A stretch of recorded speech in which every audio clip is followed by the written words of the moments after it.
Good e-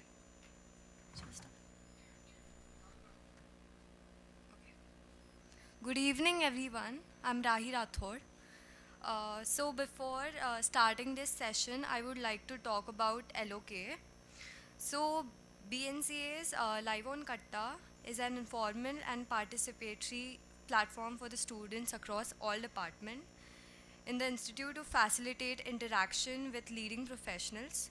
Eminent professionals are invited on this platform to share their professional work and also have a direct exchange of perspectives and thought with the students on different dimensions of the world, people, and architecture.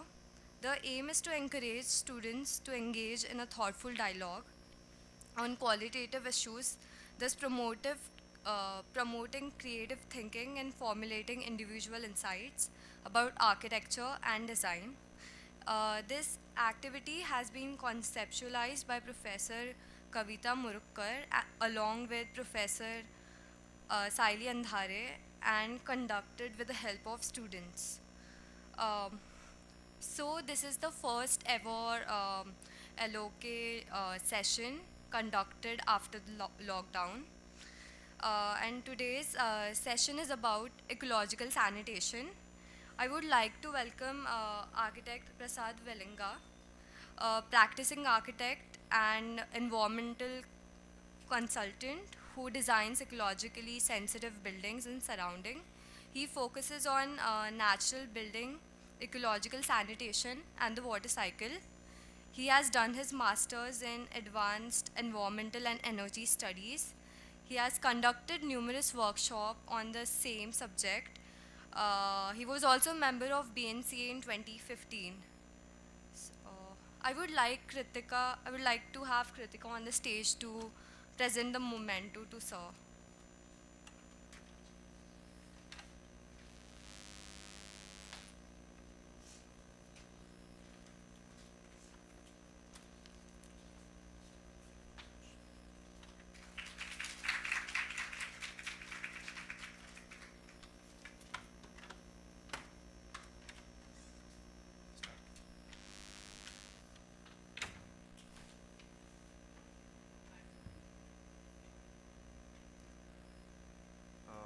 Those of you on the side here, if you want a better view, you can shift to the middle, but if you're comfortable, I won't insist.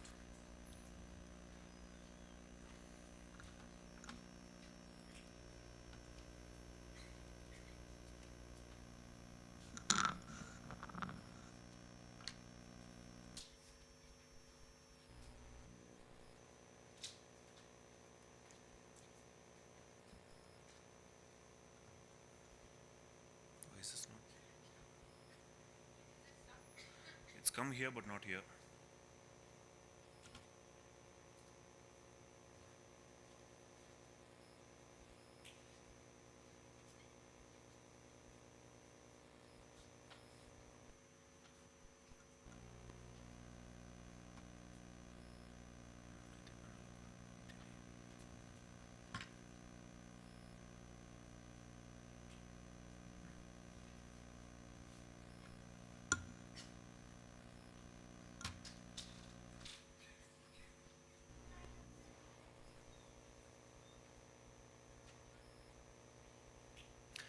Um, Before I start, I would like to thank BNCA for having me here and Saili for felicitating this whole thing.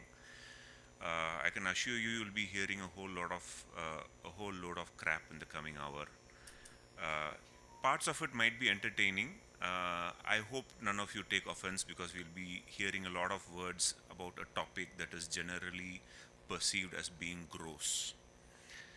Um, Toilet. Probably the first time you dealt with the toilet must have been in your first year. This must have been one of the spaces you would have designed, right? They usually start, or at least when I did my architecture, 2001, this was the very first design we were given here.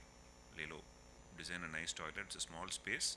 There's a lot of detailing you can do. There's a lot of understanding that can happen here. Start with the toilet.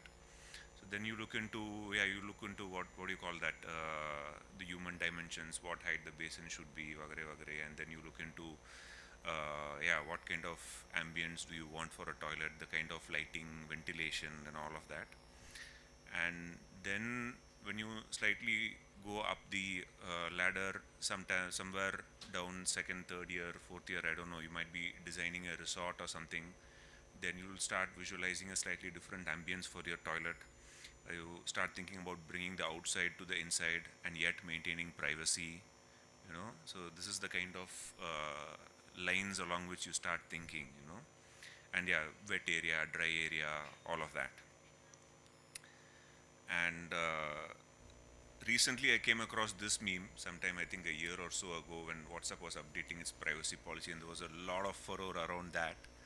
So I don't know if any of you would have come across this kind of a toilet design anywhere, but I thought that at least it made for a good meme. I just will show you and guess what?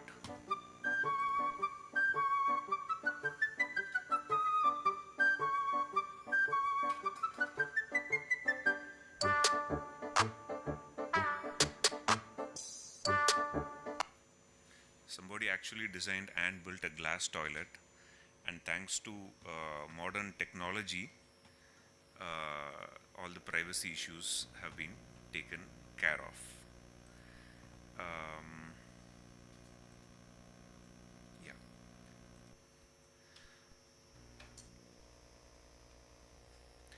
So this is a toilet, a public toilet in a park somewhere in Japan, and this was built by our famous architect, paperman. What's his name? Shigeru Ban.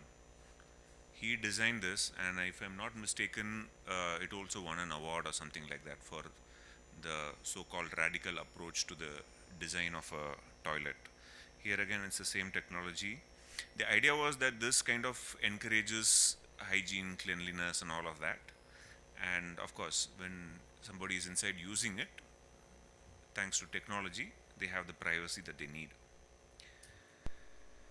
But there is more to toilets than just the aesthetics, the comfort, and all of that. So just let's do an exercise. Of course, when you use a toilet, you also flush. You have to flush your. Now we have a flush and forget system. You flush and then you forget about it. But the thing is, all this. So you need water, fresh water supply, and then that also generates a lot of waste. So here there are some numbers that, yeah, so in India we know that there are a lot of people who don't have access to modern sanitation. So here it's like, yeah, if you assume 600 million people, assume 8 liters of water per flush, because I mean, of course, the common people won't have access to the most efficient flush system available on the market today. So they'll be able to get only a system which flushes 8 or 10 liters, not 4 or 5 liters, not an efficient system. So then that comes to about 5 billion liters of water required for a single flush use in a day, assuming so many people. And 5 billion liters is a hell lot of water. It's a huge quantity we are talking about. So that much amount of water, where is it going to come from, and where is all that waste going to go to? So actually, I mean, 5 billion liters. Can you try and visualize that? Let's do a slightly different visualization exercise. See, in your houses, you'll have access to slightly more efficient flush systems. So probably somewhere between 3 to 5 liters per flush, and you'll probably flush it anywhere between I don't know,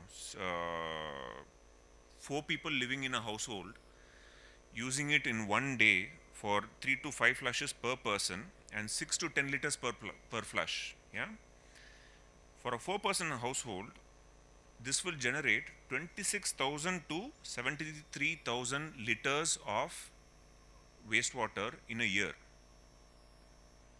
26 to 73, it depends on number of users, how many liters per flush and all that, but this is the range we are looking at. 3 to 5 flushes per day. It's a 4-person household we are talking about. 6 to 10 liters per flush. Now this 26,000 to 73,000 liters what kind of volume is it? If you take an ordinary room, 10 feet by 12 feet by 10 feet, that is 1200 cubic feet we are talking about. 1200 cubic feet is just short of 34,000 liters in terms of water volume. So 34,000 in ordinary room. See, an ordinary room 10 by 12, 10 feet high, you can visualize, right? You've been designing that all along. That room holds 34,000 liters of water, just under, but let's say 34,000. So, a household of 4 people generating 26 to 73,000 liters of wastewater in a year. So, such a room, it will take anywhere between 6 to 16 months to fill such a room with wastewater. In 6 months' time, at the fastest, at the highest rate of use, within 6 months, your ordinary bedroom 10 feet by 12 feet will get filled with that much amount of wastewater. That's the rate of usage. That's how much waste we are thinking about. So this is at a household level. Okay, it's actually not much, not a big deal. One bedroom getting filled in 6 months is not a big deal. But think of it at a city level. Take Mumbai for example. Mumbai has a population of 20 million people. 20 million people, similar usage, what are the volumes we are talking about? So that approximately it comes to, on a day basis, 144 to 400 Olympic sized swimming pools. Olympic sized swimming pools, 144 to 400. That is the range we are looking at. That much waste is generated in one day in a city like Mumbai, having a population of 20 million. Are you able to visualize that many swimming pools? Olympic sized swimming pools, 144 to 400. So that is the volume we are looking at on a daily basis, mind you. So then you think of it on a yearly basis. So how much volume are we looking at on a yearly basis? It's even more. So on a yearly basis, we are looking at 52 to 146,000, 52,000 to 146,000 Olympic sized swimming pools of waste for a city like Mumbai on a yearly basis. So clearly, we have a problem of waste with this system. So imagine that much amount of waste being treated on a daily, on a yearly basis. There's clearly a problem of scale here. Yeah. And the estimate anyway is that only about anywhere between 7 to 93% of sewage in India remains untreated. Not all the waste that gets generated gets treated. I mean, a city like Pune has a damn good system in place. Pune has very good sanitation facilities. So you see a lot of STPs all around the place. But generally, broadly speaking, in India, anywhere between 7 to 93% remains untreated. So that's the scale of the problem that we are looking at. And this, a huge swathe of the population does not even have access to clean water. So with Swachh Bharat mission and all, of course, there's a push for water-based sanitation. But when there is a push for that, these questions need to be answered. Where is the water going to come from, the clean water? And where is all that waste going to go to? And then the other thing is, so that is the problem of waste. Then there is one more thing, the problem of the nutrient cycle. So this flush and forget system, toilet and all, it's a very recent system, few hundred years. Before that, for millennia, people have been just going out and been defecating in the open. The modern toilet, the WC as we know it today, it's just very few hundred years, that's all. So, but when this practice of open defecation was there for millennia, what basically happened was the nutrient cycle was intact. You ate food, and then the byproduct of food was used to grow food. So whatever you shit out, that was used to grow food. And actually that in many parts of Asia, rural India, it still happens even today, where they don't have sanitation facilities. If you go to the villages, if you go for your rural study, if you go to a proper rural place where there are no sanitation facilities, probably you won't go to such places, because college will be in trouble if they take you to a place where they don't have sanitation facilities, you know. But if you go to a really a remote rural place where they don't have sanitation facilities, people go out in the open, they go to the fields, and there the shit goes into growing food actually. And actually today, even whatever food that you get here in the in your city, do you know where your food comes from? I mean, specifically the rice that you buy or whatever you buy, there's no way of knowing where specifically the produce that you buy, where it comes from. So it can come from anywhere. In all likelihood, it has come from a village where people still go out into the fields to defecate. You know? So just let that sink in for a moment. But the thing is that with the modern industrial revolution, that's when fertilizers came into the picture, and then they started using fertilizers in the field. But then that led to this nutrient cycle getting broken, and that led to problems at both ends of the chain. One was that there was a lot of pollution and thing happening at the industrial level where the fertilizers were being manufactured, and then at the other end, the waste, which the human manure, which was otherwise used for growing food, has become a problem. They don't know how to do it. It's treated as a waste for disposal, and of course, 7 to 93% of it remains untreated. So there is pollution at the other end of the chain as well. So then, when this chain gets broken, then your problems amplify. And this chain being intact is a practice which has been around for millennia. I mean, I'm not saying that there's no problem with it. There are concerns with it, but on the whole, that cycle kind of does make sense because the nutrients gets recycled, and there are ways to deal with the pathogens. But for that, we'll have to go into a more in-depth understanding of what actually our human excreta consists of. So to give you an example, in the year 2000, it was estimated that of the total 3,000 million metric tons of human excreta that was generated that year, about 45 million metric tons worth of agronutrients was recoverable from that amount of waste that was generated. So here what is important to see is that you have 45 million metric tons of recoverable agronutrients out of 3000 is a very small ratio. It's about 0.015%. But that doesn't matter. What matters is that this 45 million metric tons was about one third of the total fertilizers that was used that year. So about one third of fertilizer use can be replaced by your agronutrients that you get from your human excreta. So there is a huge potential for using your human excreta as fertilizer replacement, and this has huge climate change implications in terms of reduced emissions and all of that. And then there is also a health issue associated with this flush and forget system. Improper disposal leads to waterborne diseases, cholera, diarrhea, gastroenteritis, typhoid, and all of that. And this is a worldwide problem. It's not so apparently even in London, in somewhere in the 1800s sometime, there was a huge cholera outbreak. And then there was one statistician or somebody who was brought into the picture to try and find out, to do the number crunching, try and find out where exactly this broke out and how it was spreading. So then they found out it was actually, they zeroed in on a hand pump which was in a locality where there was a lot of sanitation issues also.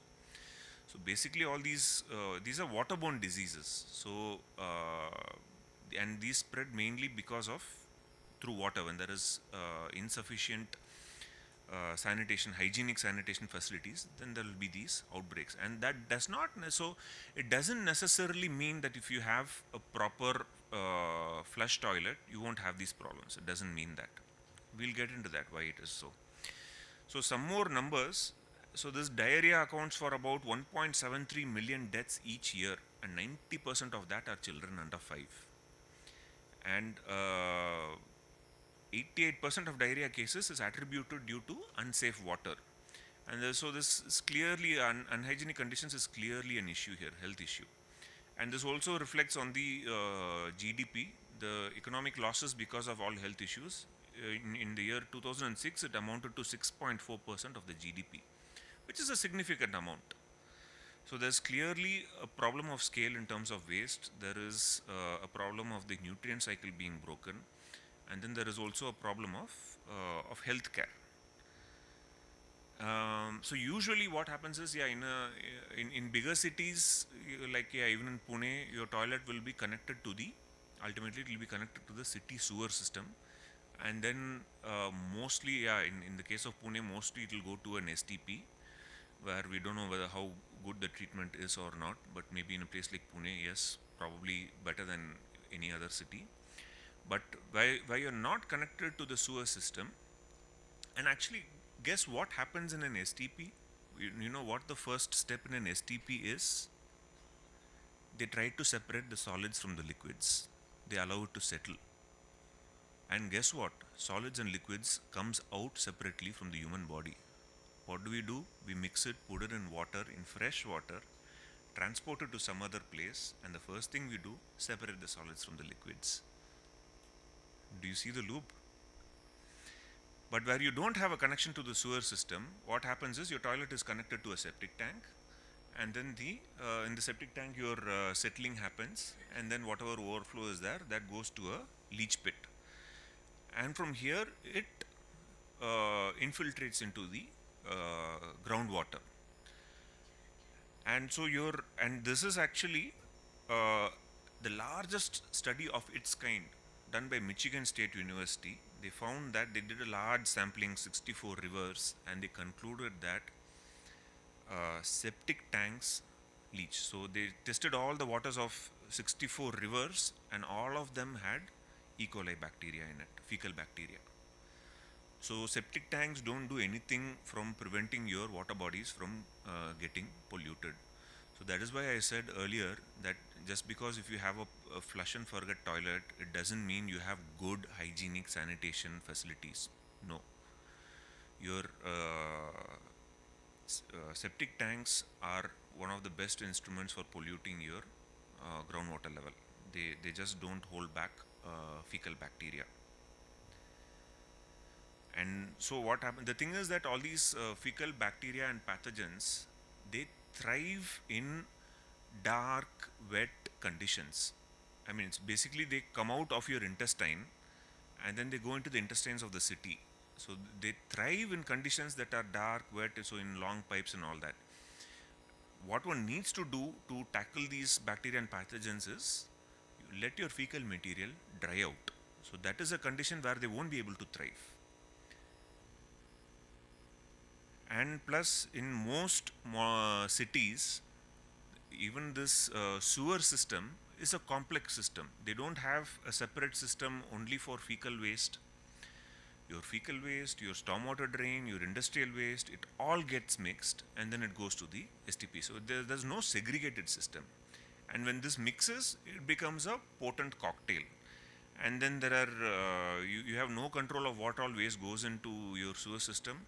It leads to clogging and a whole lot of other issues. So even with sewer system, so there are issues with both your sewer system and with your septic tank system. So now, how did we get here? Let's take a small detour. How did the this whole toilet system start? Because earlier we were all just going out and defecating in the open. So there have been archaeological excavations 4,000 years old, maybe related to the Indus Valley civilization or Harappan civilization, that period of time, where they found proper drainage systems and which also some evidences of toilets, but they're unsure whether that's genuinely the case. Something like this they found, and this is an ancient Egyptian toilet bowl.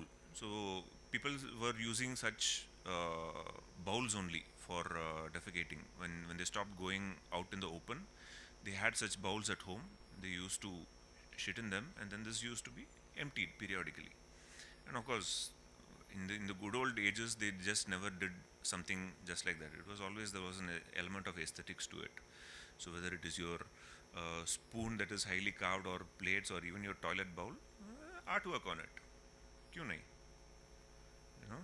And so this is from 1600 to 1100 BC. Rome had an interesting system. So in Rome, this is 315 AD, they had 144 public toilets. But guess what? Their public toilets, there in Rome, going to the toilet was a social event. It was like going to the chai shop. You go as a group, you chat, and maybe you even strike a business deal for, for all you care. And like even today, there are these Turkish baths where bathing is a communal event. Like that in 314 AD Rome, going to take a dump was a social event. You went together, you sat together, you did your business together, ekdam maza. And they had a stick with a sponge which they used to wipe. So they didn't have tissue paper, or they didn't use water. And that stick, they would just wash it in the channel, and that stick would be reused. And this is probably where the phrase "getting hold of the wrong end of the stick" came from. You must have heard that phrase in English, right? So here, that's the stick, and this is the system. And actually, here's a better picture from 314 AD Rome. Everybody going together, taking a dump together, probably striking business deals while you're at it. And how many of you, is it visible? Game of the Thrones, how many of you have been seeing that? So when Tyrion kills Twin, he's actually sitting on a toilet. It's called a garderobe or something like that. And this is actually the first time when a toilet actually gets integrated into the fabric of architecture. And this is how it looks. What you see protruding outside here is a toilet. There is a hole at the bottom there. It's just a bottomless hole. You probably will put a lid on it when not in use. But when you do your business, it will fall straight down into the moat. And here is a multi-storied castle with garderobes at all levels, so that you don't need to rush between floors when you're having an emergency.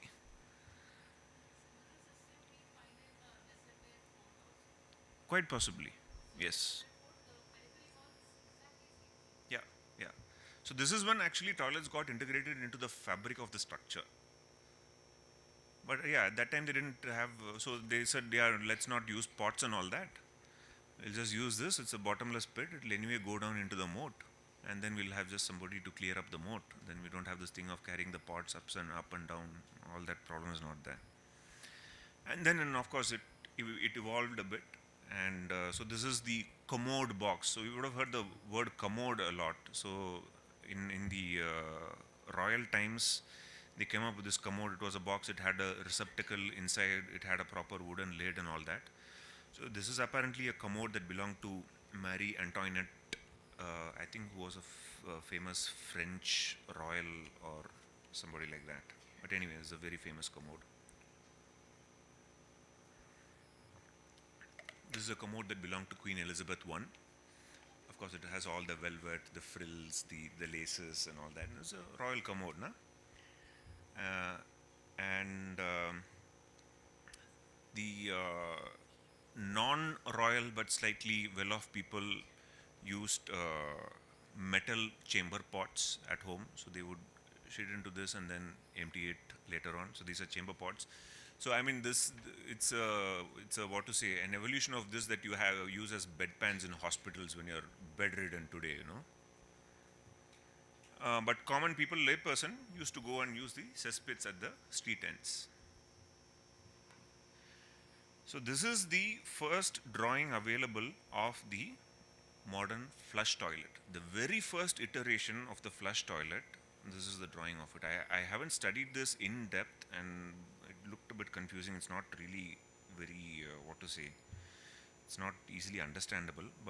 And this is the guy who came up with it, Sir John Harrington, and this was in the year 1596. That's when the very first iteration of your modern flush toilet. And then there was another guy, Alexander Cummings, who came up with the S-trap, patented S-trap. Because S-trap, you need it for keeping the odor out. So this is where the S-trap came into the picture, 1775. A few hundred years we are talking about, not a very long period of time. This is the modern flush toilet as we know it today, 1854. So 1854 is again, it's a modern invention. It's not historical, ancient, prehistoric असा काहीच नाही. This is a modern invention, 1854. Any guesses what this is? I mean, obviously it's a toilet, but where? Come on. Any guesses?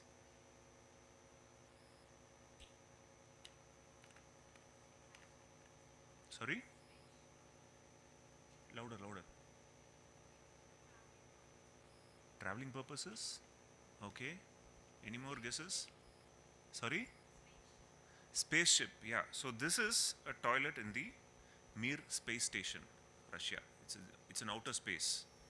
So there, fortunately or unfortunately, you don't have the help of gravity. So you actually need a machine to suck the shit out of you. So this is how a toilet in the space station looks like. So this is about the history, how far it has evolved. Now we'll look into the future of toilet bowls. Coming to a store near you very soon. But you know what? There was another company, Kohler, which has beat Apple to it. They have come up with this.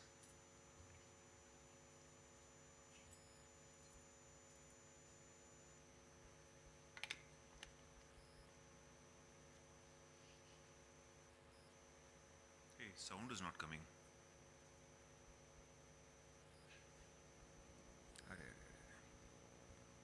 What happened to the sound?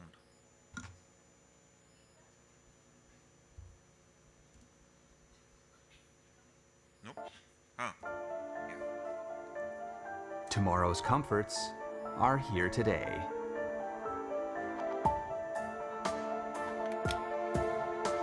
With refined curves and a stunning form, Veil is state-of-the-art performance sculpted for the ultimate comfort.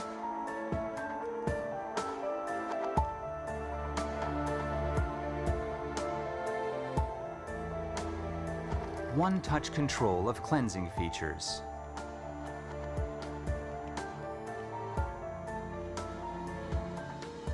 A seat cover that automatically opens and closes with adjustable sensing distance.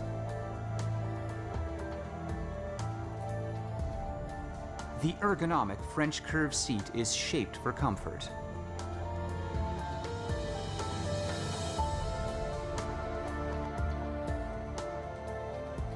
The front wash cleanses gently with air-infused water using 78 fine nozzles.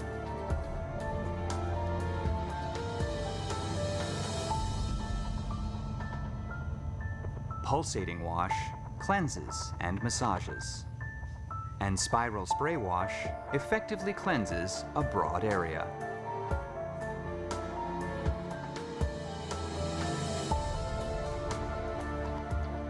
Sterilized water disinfects the nozzle after each use. An automatic UV light sanitizes the nozzle every 24 hours.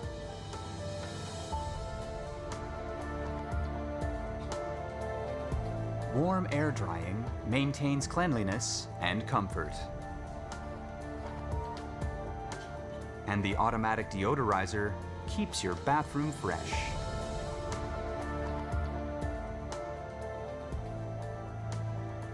All-round powerful flushing combines with a rimless bowl for optimal hygiene. Double jets siphon efficiently and powerfully to clean completely.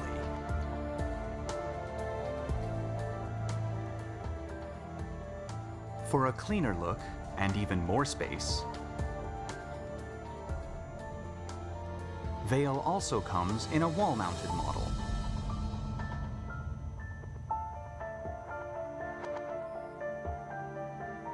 All the form and function of the Veil, with the water tank hidden away in the wall.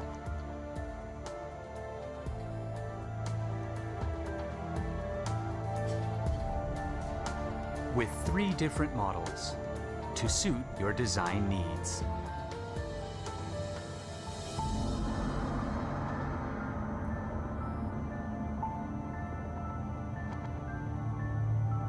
polar veil. When technology meets art.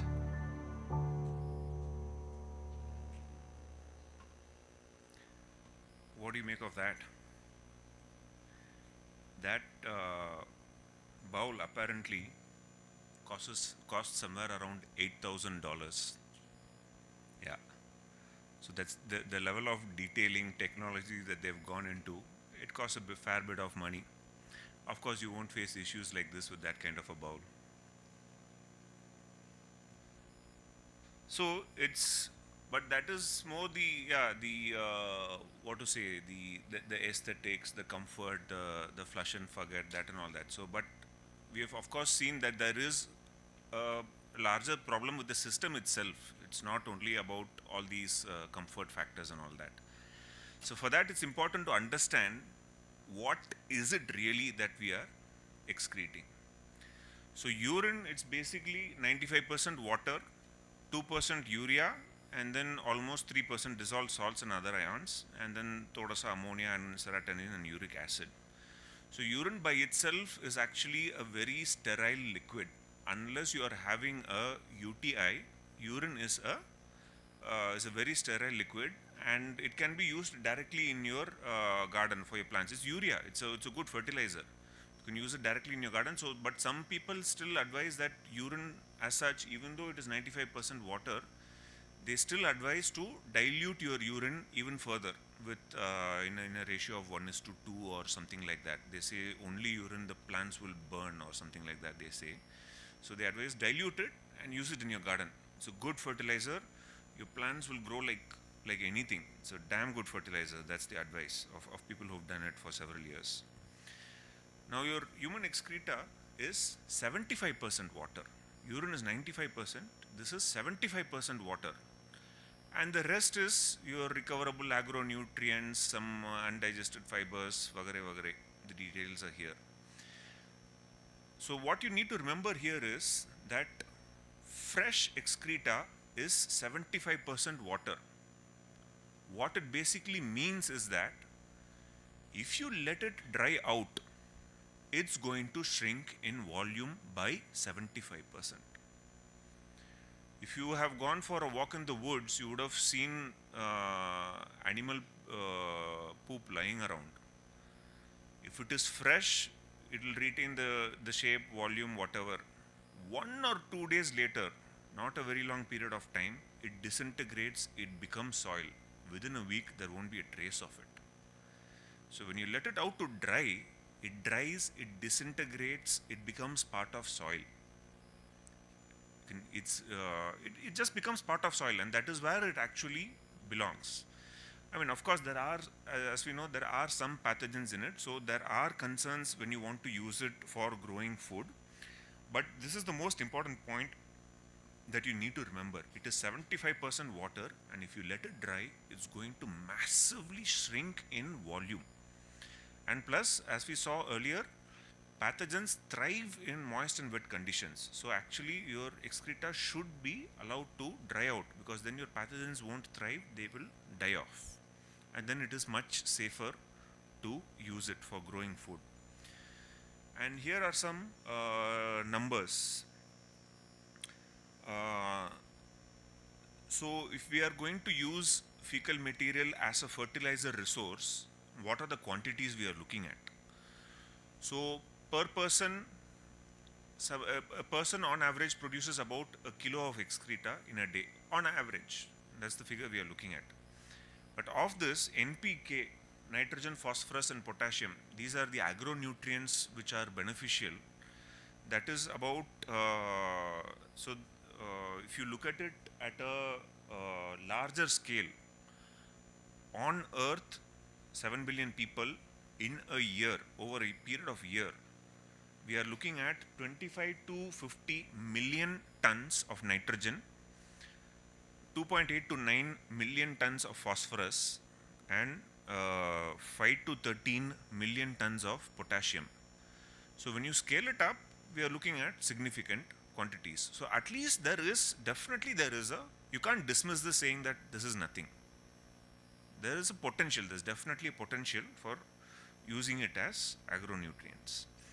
And it's also interesting to see it against their nutrient loss from the soil on a yearly basis. So on the right is the nutrient loss from the soil on a yearly basis. On the left is the nutrients that you make available from human excreta on a yearly basis. So it, of course, it doesn't completely fill the gap, but there is definitely a potential. So of your like 90 to 218 million tons of nitrogen, 25 to 50 can be met from your human excreta. Same goes for the rest of it. Now, how do we actually harvest your human excreta and use it for as a fertilizer? So, this using human for growing food is an old concept. We have seen that already. So, like going to the fields and all, we've been doing that for millennia. But proper composting as a technology kind of is more recent. In 1930s in China, 1950s Vietnam, and 60s and 70s Scandinavia. So in each of these different places there are different models that have come up and all of that. But also before that, as a practice, so here even today in villages there is the practice of going to the fields to relieve yourself. In China, in 1737, there was a king of the Qing dynasty, an emperor of Qing dynasty, who issued a decree. A decree is like a government order today. So something like that. He said, treasure night soil as if it were gold. That was the decree that he issued to all the citizens of his dynasty. And his thing was that the neighboring province, Jiangnan province, was very clean, spick and span, and they were properly harvesting their night soil and using it for agriculture, whatever. So their province was spick and span and really clean. So he said, yes, we should also follow that system and keep our dynasty clean. And in Japan, collecting night soil was a booming business, mind you, booming business. It was such a booming business that actually they had to form urban authorities, they had to form committees to regulate the collection of night soil. Because there was problem. If you went and stayed in a house for rent, did your shit belong to you or did it belong to your landlord? We are talking about precious produce here. We need some clarity on the subject. So they had to form committees to bring about regulations on who has a right over whose shit. Mind you, because it was a booming business, you know. And in 1724, they even had poop wars. They had wars over poop, mind you. It was that much of a booming business. So they were like, so the thing was that the wars were over rights. Who collects from which area? So there was fight over, no, I will collect from the posh area. Posh area shit was considered richer. They were richer, they ate better food, they produced better shit. And that grows better produce. So then there was fight among like who has rights over which area. So then what happened? The urban residents, they came together, they again formed committees and they started bargaining with the collecting groups. This is the price if you want to collect from us. Who's willing to offer this price? You are willing to offer? Okay, come, you can collect. So there was bargaining like that, and that is how they kind of sorted out the war. So it was really a booming business. But for composting fecal material, there are some technical requirements that have to be met for proper composting to happen. So ideally you need an optimum carbon nitrogen ratio of somewhere between 20 to 35. Now human excreta has a carbon nitrogen ratio of only around 8. So it's not actually very ideal for composting as such. So you have to add some other carbonaceous material to improve that ratio, to bring it between 20 and 35. So in all these composting toilet models that we will be seeing, the ideal practice is that you do your business and then you cover it with some carbonaceous material. That can be sawdust, it can be cooking ash, it can be dry leaves. So you cover it. That covering helps in several ways. So one is it helps in balancing the ideal required carbon nitrogen ratio. It helps in dealing with the odor because once it is covered there is less odor. it helps in the further disintegration because we are using dry carbonaceous material. So then it helps in drying out the fecal material. It dries out even faster, and that is ideally what we want. And so then the volume also shrinks. So all these benefits happen when you cover it with carbonaceous material. And then again, for composting to happen, you need a ideal the temperature. You need a kind of a range. Freezing temperatures are of course not suitable. And then moisture content, it depends on the kind of composting that you want to do. There is dry composting, and there's also something called thermophilic composting, which is kind of temperature based, and there actually the moisture content is a bit higher. So when these operating requirements are met, that's when the ideal composting happens. The environmental impact of using compost toilets is that it's of course you save on tremendous amounts of water because you don't use water to transport your precious shit to anywhere else. This is a by design. Compost toilets are highly decentralized systems. Composting happens, I mean, either it can also happen right under your commode seat, but usually it happens very close to your toilet. So it happens on site. So you don't use water for transporting. You save like thousands of liters of water because you don't use water for flushing. And the benefits and safety aspects of using composted feces in agriculture is well documented. So once you deal with the pathogens, basically let it dry out and make sure and compost it for long enough, then you can safely assume that your pathogens won't play havoc when you use it for growing food. And then of course when you use it as a fertilizer, we already saw that in terms of reduced emissions as a fertilizer, it has huge potential.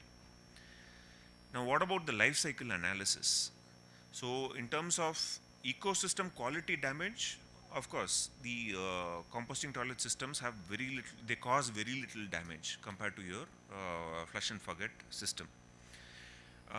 But if you have when you're talking about larger scale composting systems, there might be an element of transport that is involved in it. And when that transport system is within 20 to 40 kilometers, then it's still considered quite a beneficial system. But if it exceeds 20 to 40 kilometer system, then the emissions from that transporting increases. So then it doesn't really work out to be in terms of carbon emissions, it doesn't work out to be that sensible a system. So it's important that you keep it decentralized. Even if you have a collection system and you want to do it at a local level, you can definitely do it at a society level or even at a ward level. And then you can so each ward can have one composting facility, for example, where you collect it from all housing societies, from all individual houses, and then you have ward levels have waste processing centers, at least one, if not more. So like that, you can have composting facilities also.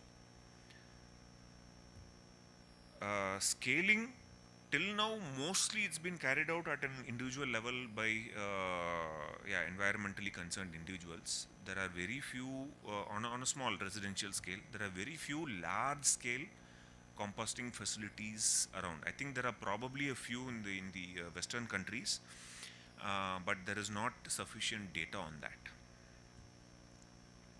The other option is to use your excreta to try to get some energy out of it. Instead of, if there is no demand or whatever to use it as a fertilizer, or rather if there is a higher demand for energy use, then you can try and build a biogas system. Biogas systems everybody knows. I mean, you've at least heard of it, if not seen one. Biogas systems use cattle manure, but basically, I mean, what we produce is human manure. The composition, of course, is slightly different. The cattle manure is slightly more ideally suited for producing gas. So here again, if you see, there's a problem with carbon nitrogen ratio. So you have to adjust the ratio, maybe add some straw or whatever to bring it to an ideal level. The dilution range is again somewhere between 1:1 to 1:2. But here water is involved. So here, because that's how biogas works, you have to dilute it and let it ferment, and then that produces the gas and all of that. And of course the temperature range should be between 30 to 60 degrees, and pH range should be between 6.8 to 7.2. That can be all adjusted by controlling the feeding rate and all of that. And what about the energy content or the energy potential? So it is 50 to 70% methane. Whatever biogas you produce using human fecal material, it is 50 to 70% methane, 30 to 40% carbon dioxide, and the rest is trace elements of hydrogen sulfide and water vapor. The thing is that so per kilogram, yeah, human fecal material, you will get about 0.02 to 0.028 meter cube of biogas per kilogram, while for cattle manure you get slightly higher. It's 0.023 to 0.04. So actually it's not a huge difference. It's not like double or anything, but it's slightly more. But if you look at the calorific value, you can get about 6 kilowatt hours per meter cube, which is equivalent to about half a liter of diesel. That is the energy potential you can get from 1 meter cube of biogas that is produced using human fecal material. So per meter cube, so a cubic meter you can visualize, na? 1 meter by 1 meter by 1 meter. So that much amount of biogas will give you energy worth half a liter of diesel. So of course the energy density is much less, but still, so this has a lot of potential for as a clean cooking fuel, especially in developing countries and in rural areas where otherwise they would be using biomass. Your wood fire, where women have to go kilometers to fetch firewood and water. Even today in rural areas, you can read P. Sainath about this. He writes beautifully about how women have to walk kilometers and kilometers even today to fetch water and firewood. Or they use this cow dung cakes. But all this has the problem of pollution. There's a lot of soot that is generated and all that. So this biogas provides a much cleaner alternative. But of course here there is slurry which is generated in a biogas system, because there you add water for dilution and all that. So that slurry has to be properly disposed of. And applications, so the thing is that this biogas, once you remove that 30 to 40% of carbon dioxide, what is left is methane, and methane is a damn good fuel. And so when you remove that carbon dioxide, you achieve what is called as natural gas quality. The quality of the fuel vastly improves, and that can be compressed into cylinders or injected into the gas grid, or it can also it has been used as transportation fuel in Sweden, and it has also been used in combined heat and power plants for electricity generation. So electricity generation, I mean, be it a coal powered plant or thermal power plant, whatever it is, the concept is very simple. You boil water, you use the steam to run a turbine, the turbine runs and generates electricity. This is the principle behind all electricity generating plants.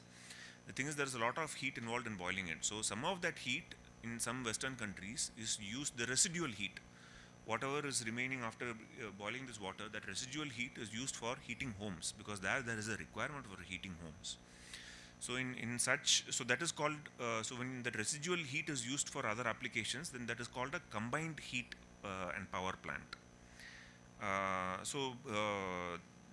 Biogas has been used in CHPs in the West.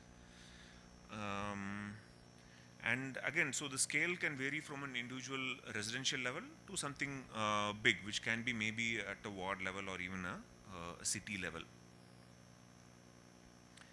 So at a large scale level, biogas plants can be profitable if they are operated in combined heat and power mode.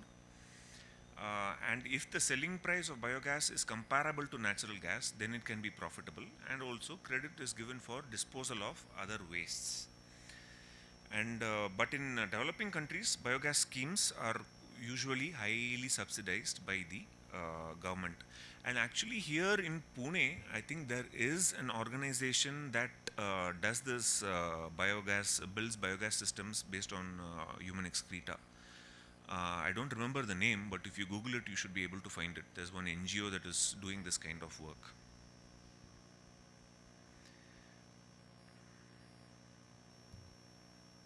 Oops, actually, I'm sorry. I should have done like this, yeah.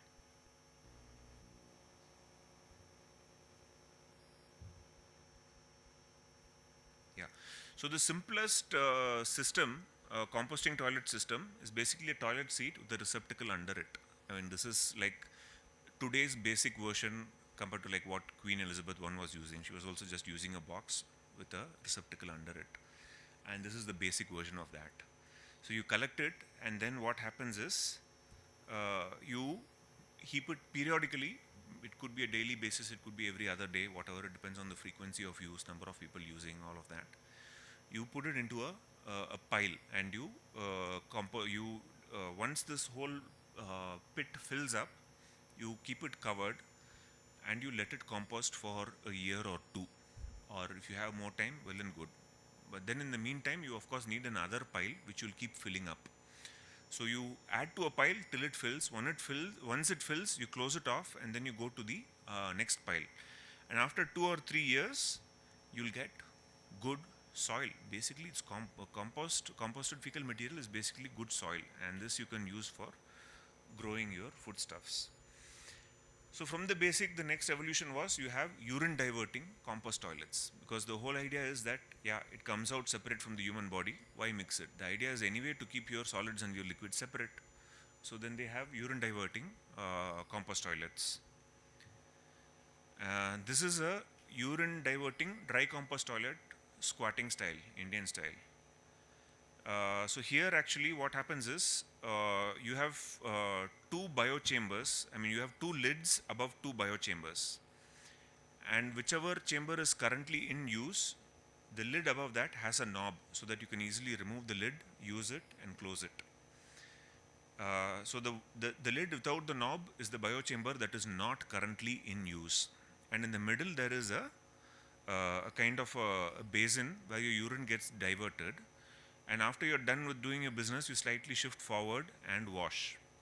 So your liquids get separated, your solid goes directly into the biochamber. There is no water that is used for flushing or for transporting, and it's all separated at source. The and this is a different variant of it. It's here again you have two biochambers, but then you have a separate pan above each biochamber, and in the front you have a urine diverting basin. At the back you have a wash basin for washing, because here we are not used to toilet papers here, so you have to wash.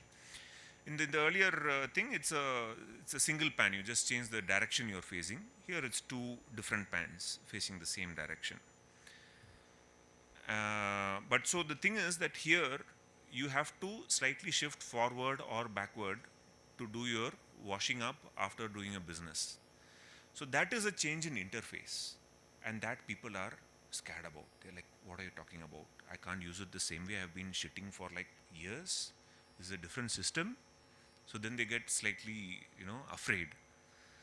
And it's actually a very significant factor when this interface changes, and it creates a doubt in people's minds, and it can be a very significant factor that prevents them from adapting such a system.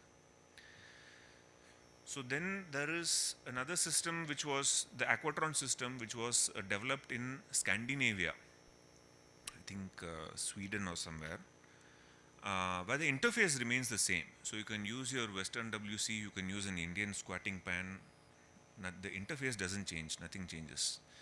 What happens is, so from your WC, the outlet from all the WCs is connected to one device called the separator, which is marked as number 2 here.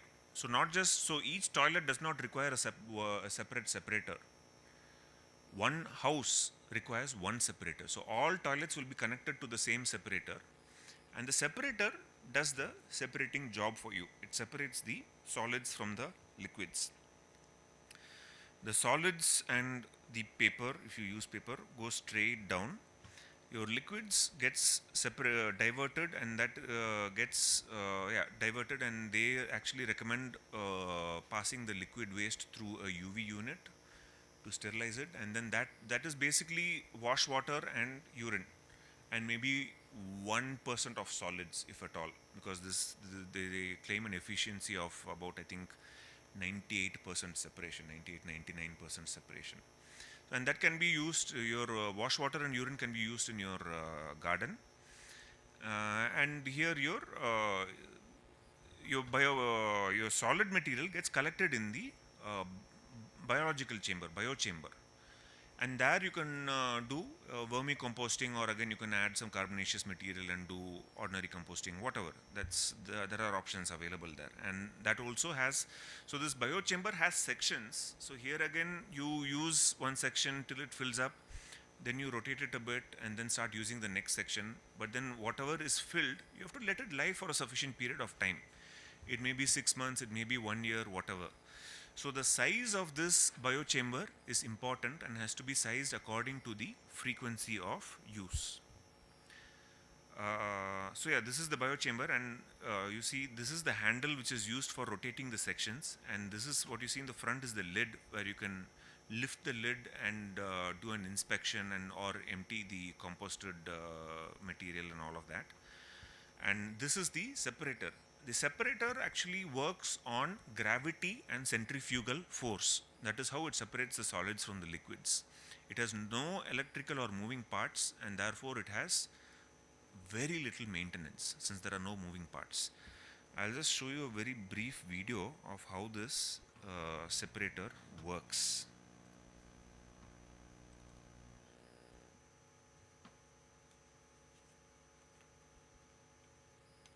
Volume.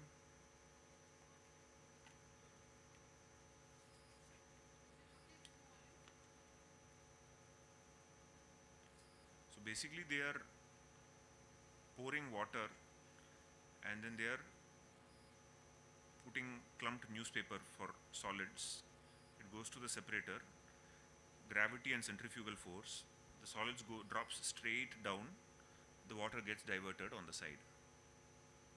So gravity and centrifugal force, this is how the separator works.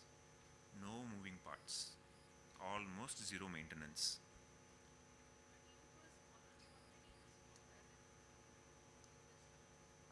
You don't need large volumes of water for this.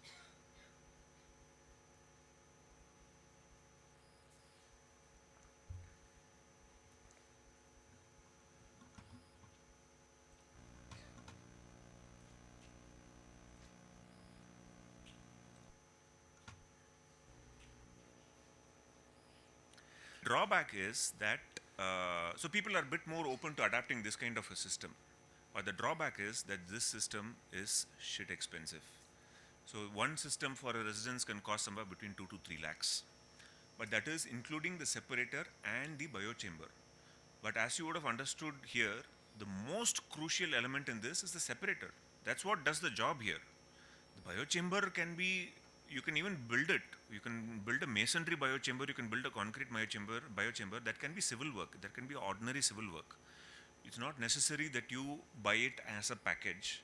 And actually, when it comes to scaling up, you can't use the biochamber that they sell, because biochambers are designed for residential use. You can use it for up to 3 or 4 toilets in one residence. That is the biggest scale we are looking at. If you want to use it for bigger scale, for an office complex or for a apartment complex, then the one separator is still going to do the job, because not, I mean, all 72 families in a society are not going to time it and say, chalo, start, and they're not going to all take a dump at the same time, you know. So there's going to be a broad peak hour, like say morning 6 to 9 or something, but still it's going to be staggered. So I guess one, maximum 2 separators would be sufficient to deal with that load of a housing society. But you can, with civil work, you can build your own biochamber. And here again, you have to be careful to do it in sections, so that when one section is filled, you can use the other section. So this is actually a very scalable technology. And then of course, if you, there is another entirely different technology called DWATS, Decentralized Wastewater Treatment System. This is a science of its own. It involves a lot of number crunching. where you first have a settler, which is your septic tank is basically a settler. Your septic tank is nothing else. It just lets the solid settle, and then after some settling, the overflow goes into a leach pit, or it goes into your sewer or whatever, And then here the second thing is an anaerobic baffled reactor, and then maybe sometimes an anaerobic filter, and then a planted gravel filter. So these things also help too, but here it is a combined system, as in it's again the interface doesn't change your toilet waste, but then also your grey water gets connected to the same system, and then it gets treated all together. So here you don't have the separation at source, that and all is not there, but this may be applicable in some conditions, maybe advantageous also in some conditions and all that, but yeah, the system is different. That's what you need to understand. So I've been trying to, I have this, I try to have this conversation with each of my clients each time, so what would you like to do with your shit? And mostly, thankfully, it's people who are kind of environmentally minded, who come to me wanting me to build their house or whatever. So they're kind of open to some of these ideas. And the thing was, so this here, this is a office in Madurai. Here we went for a urine diverting dry compost toilet. But here, yeah, so what you see below, these are this is where you empty the biochambers from. So you let it sit for 6 months or 1 year after it's full, and then after 1 year you empty it, and you'll get just nice rich soil. And this is a system which, this is on the first floor of the building. So this can be on any floor of the building. So it's not limited to ground floor structures or anything like that. And it is highly decentralized. You get it right out of your toilet. But this particular system, this was a failure mainly because there was an alternative available. So here the biggest factor was, oh my god, the interface is different. What are you asking me to do? Why should I shift forward, backward, whatever? So people were like, that was a huge mental block when the interface changed. So, and since there was an alternative available, and this was an office, so it was not like people were not living here 24/7. And so mostly people did their business at home, and you came and probably used the toilet only for urinating. Or even if there was if they had to defecate, they would use the regular toilet, since that alternative was available. So maybe if that alternative had not been available, they might have been a bit unsure, insecure the first 1 or 2 times, but then it probably would have worked. But that regular toilet had to be built for the construction workers when the construction was happening, and then that it just stayed that way, So I think that was a factor which was not in our favor. But then the rest of the things, we of course we tried. We used, this was an exposed brickwork structure, and we used a lot of the windows. We used no wood. The doors were all totally reclaimed wood. So some of the doors were used as such from old structures, and then for some of the other woodwork, we used reclaimed wood and all of that. So then for the next project onwards, I understood that, yeah, this interface is an important factor which people are deeply concerned about. So that is when I did some research, and I found out about this Aquatron system, this Scandinavian system, where the interface remains the same. So here we went for the Aquatron system. It was a CSEB construction, and the client was open about and willing to pay for the Aquatron system. And yeah, they've done about, I think, some 4 or 5 harvestings, as we call it, from the Aquatron system. And it's working, it's functional, and the end user is also happy with the system. Yeah, this is something I'm obliged to share. This is an open source template that I used, and these are the details. Any questions?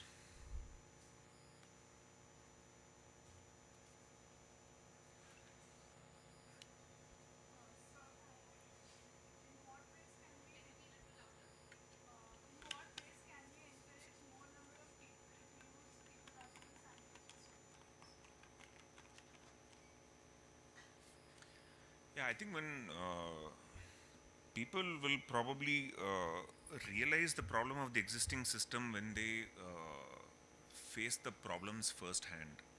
So, like now during the monsoons, a lot of sewers may be overflowing. So, if there is a sewer overflowing right in front of your house, then it will hit you more directly than if it was some remote problem that you saw on TV. So when you face the problems firsthand, that you are more likely to think about alternative solutions. So then, but ultimately, some awareness raising will play a crucial role in people like seeing and understand. So especially with this composting system, there can still be a lot of what to say hesitation from people. So it actually helps to show them some composted samples.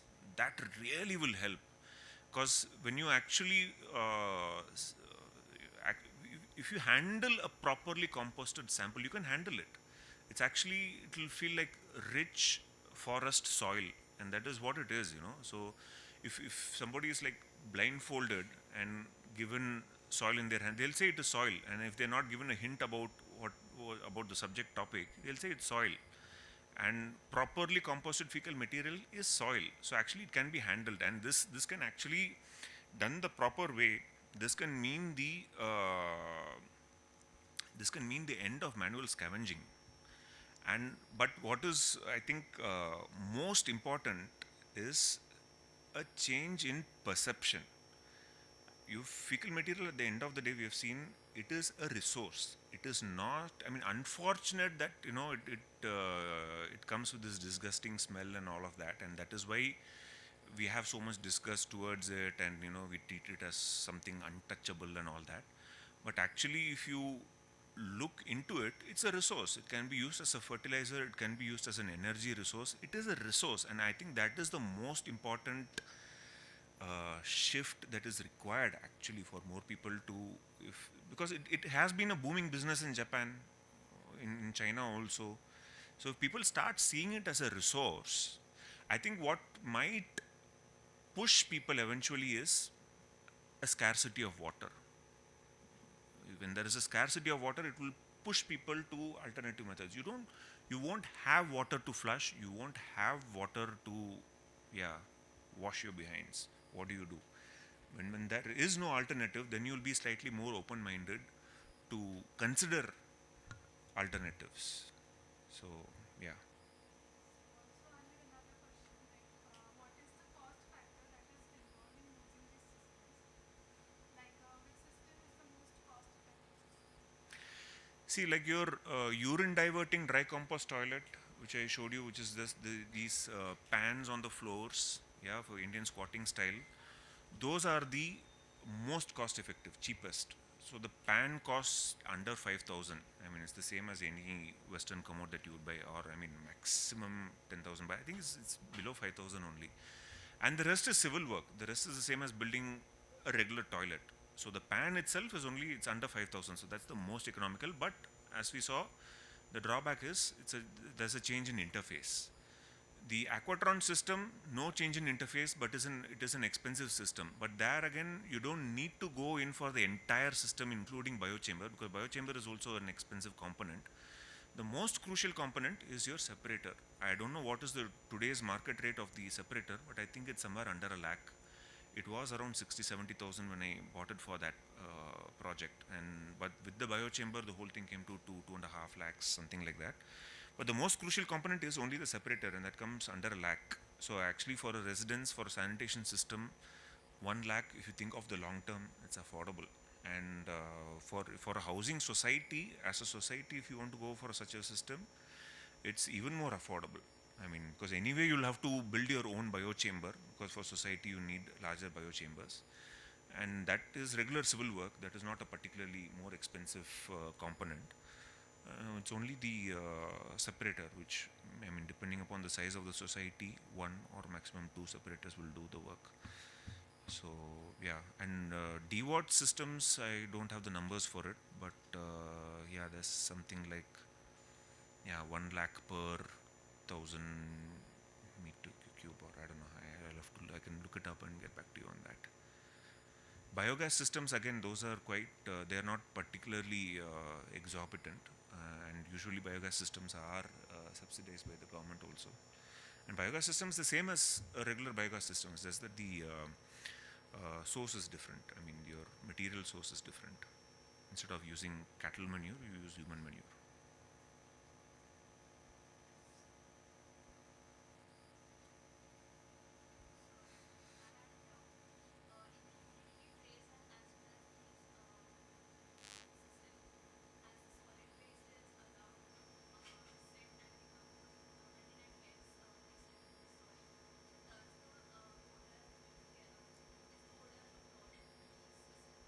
Yeah. So the thing is, there are two things here. One is that you need to get the right carbon nitrogen ratio for composting. For that, because anyway, the carbon nitrogen ratio of only human manure is 8, which is not sufficient. It has to be somewhere between 20 and 35. So for that, you are encouraged to add carbonaceous material. So instead of flushing with water, after each use, what you are encouraged to do is, I mean, what you should be doing is add carbonaceous material on top of the pile. Carbonaceous material can be sawdust, it can be dry leaves, it can be cooking ash, any dry carbonaceous material that you can get your hands on. You're supposed to put it on the pile. So this not only helps the carbon nitrogen ratio, it covers the fecal material. Covering the fecal material helps in dealing with the odor issues. Apart from this, the biochamber, each biochamber will also have a vent pipe which will take the odor out. So because anyway when not in use, it is covered with a lid, right? And each biochamber will also have a vent pipe which takes care of the odors. Yeah.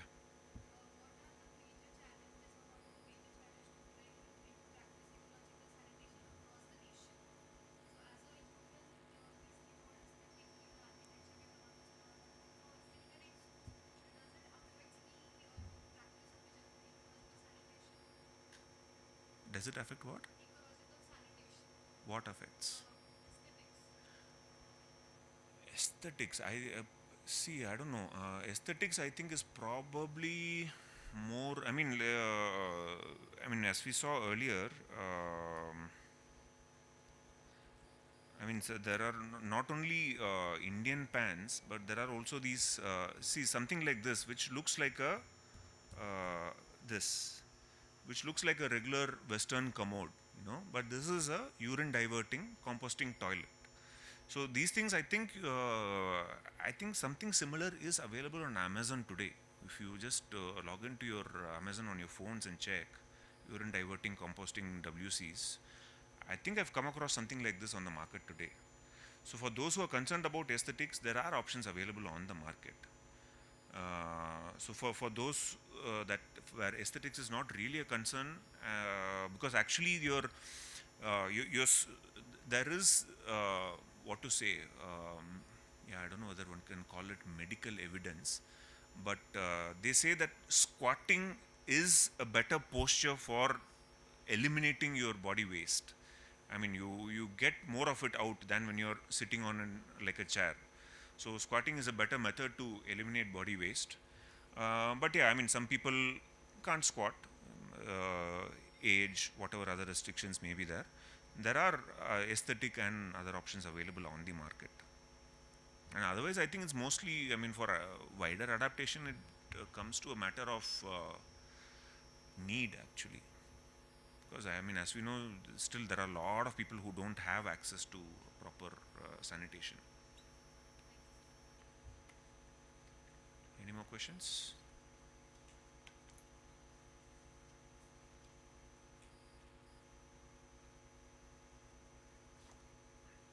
Okay, thank you.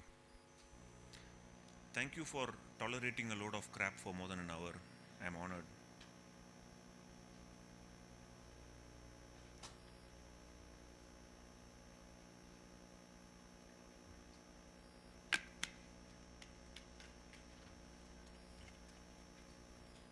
Thank you so much, sir, for spreading awareness on the topic. Am I audible now? Okay. Thank you so much, sir, for spreading awareness on the topic. It was an insightful session. I would also like to thank Saili Andhare ma'am for helping us out, and the LOK members. Thank you Anurag Kashyap sir for always supporting us. Thank you IT department, admin department, and everyone who has gathered here.